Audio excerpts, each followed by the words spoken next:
parole de Dieu est comme une épée qui vient pour trancher, ce qui signifie séparer.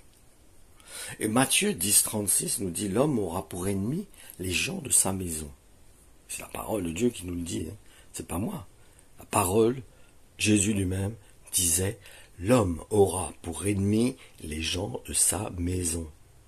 Mais si les chrétiens n'ont pas le cran de s'opposer à des hérésies ou des faux enseignements, c'est sûr qu'ils n'auront personne comme ennemi. Et aussi, il faut qu'ils puissent reconnaître leur ennemi. Parce que si on ne reconnaît pas notre ennemi, on risque même de pactiser avec lui.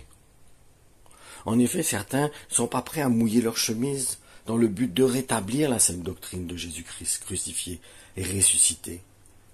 C'est évident que ces personnes n'auront pas d'ennemis. Personne ne va s'opposer à eux. Frères et sœurs, nous ne sommes pas égarés. Le prophète Jean-Baptiste, qui était Élie, qui devait revenir, n'a pas eu peur de tenir tête à Hérode, et cela lui a coûté sa propre tête. Nous voyons aussi que Jésus-Christ n'a pas mâché ses mots. Dans Jean 6, 66 à 68, il nous est dit, à partir de ce moment-là, beaucoup de ses disciples abandonnèrent, ils retournèrent à leur ancienne manière de vivre, refusant de le suivre plus loin. Alors Jésus se tourna vers les 12, il ne plaisante pas, il leur dit, « Et vous, ne voulez-vous pas aussi partir ?» Mais Simon-Pierre lui répondit, « Seigneur, vers qui irions-nous? Toi seul, tu as les paroles qui donnent la vie éternelle. » Ils étaient éprouvés. Dieu n'a pas joué avec eux. C'était pas des compromis. On ne peut pas compromettre la parole de Dieu. Soit on est déterminé, soit on a pris le chemin, ou soit on n'a pas pris le chemin. Soit on est disciple de Jésus-Christ, ou soit on n'est pas disciple de Jésus-Christ.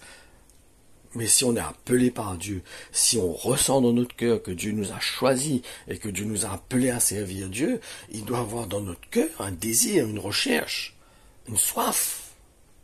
Matthieu 10, 34, 39 nous dit aussi, « Ne pensez pas que je suis venu apporter la paix sur la terre. Je ne suis pas venu apporter la paix, non, mais le combat.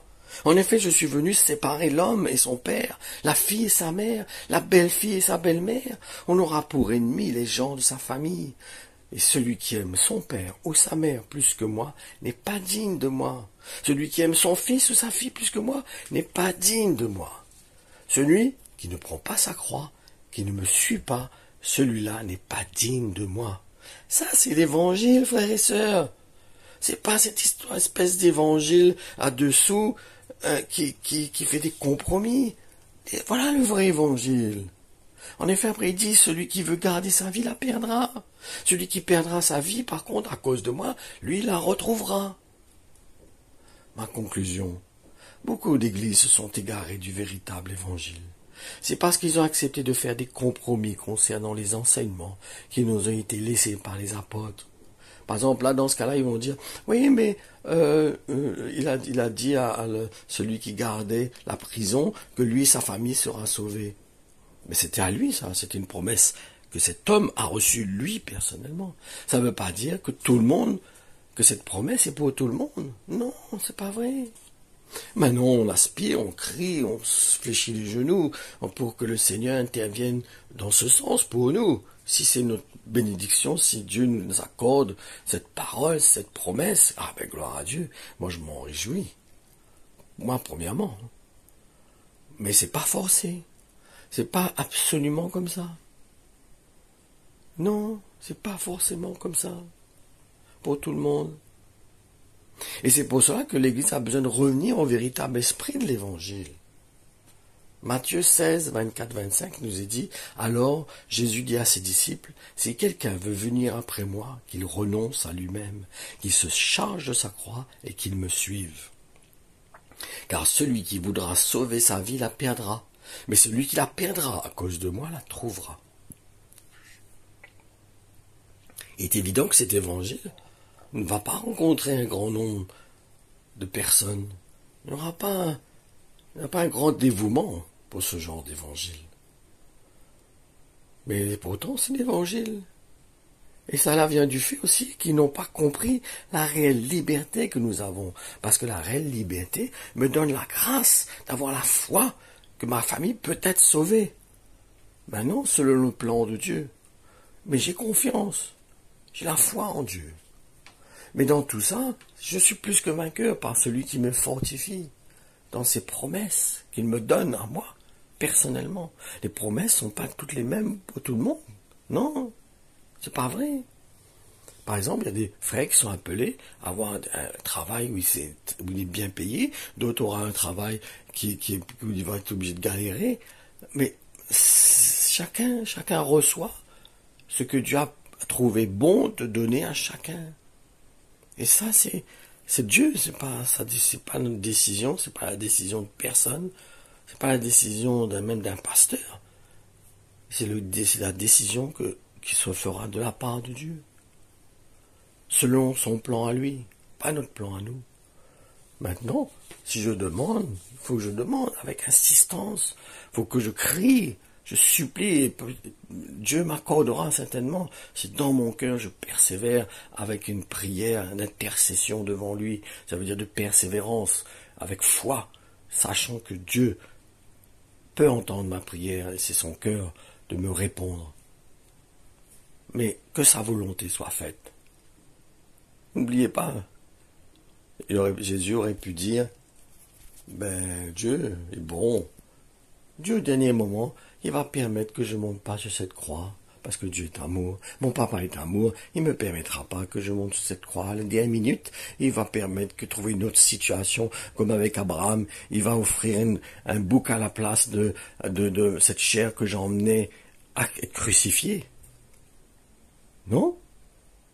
C'est quelque chose qui me vient à l'esprit, oui, en effet. Peut-être que Jésus disait, mon papa a permis à Abraham d'avoir un bouc, d'offrir un bouc au lieu d'offrir Isaac. Mais non. Lui, il a crié, il a dit qu'il a prié 3 fois. Que ta volonté soit faite et pas la mienne. Si cela est possible. Comprenez ce que je veux dire? Parce que peut-être au fond de lui, il se disait, Abraham, lui, Dieu a permis qu'il y ait un bouc qui soit donné en sacrifice à la place de sacrifice de son fils. Et peut-être que Dieu aussi, mon Père, va permettre d'offrir un bouc à ma place. Non, il a accepté. Il a accepté que la volonté de Dieu soit faite en apportant ce corps dans lequel il était venu pour être crucifié. C'était pas facile pour lui. Peut-être qu'il espérait cela, peut-être, je ne sais pas, peut-être. Parce qu'il a prié avec insistance, la Bible dit. Elle a dit que des grumeaux de sang sortaient de son front. Tellement, il priait avec instance. Parce qu'il avait besoin de la grâce nécessaire pour pouvoir affronter ce chemin qui était devant lui, de mourir sur la croix, de souffrir pour la rémission de nos péchés, en obéissance à son Père.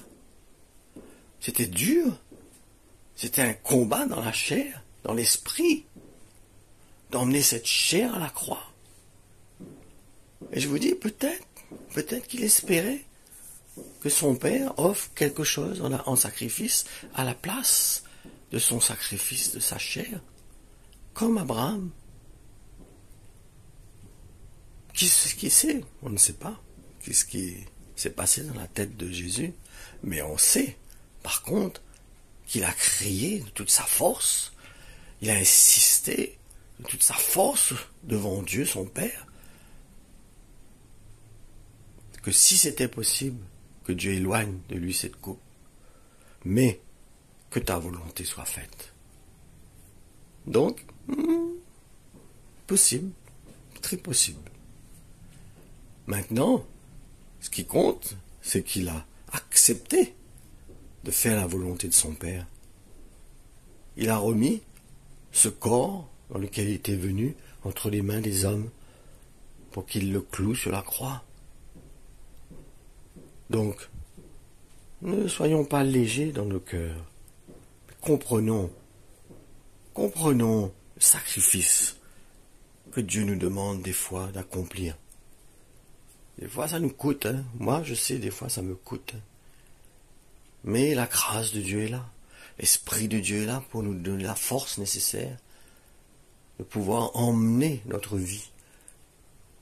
Laisser notre vie entre les mains de l'Esprit, le Saint-Esprit pour nous conduire et nous emmener là où il désire. Laissons le Seigneur nous emmener là où il veut nous emmener.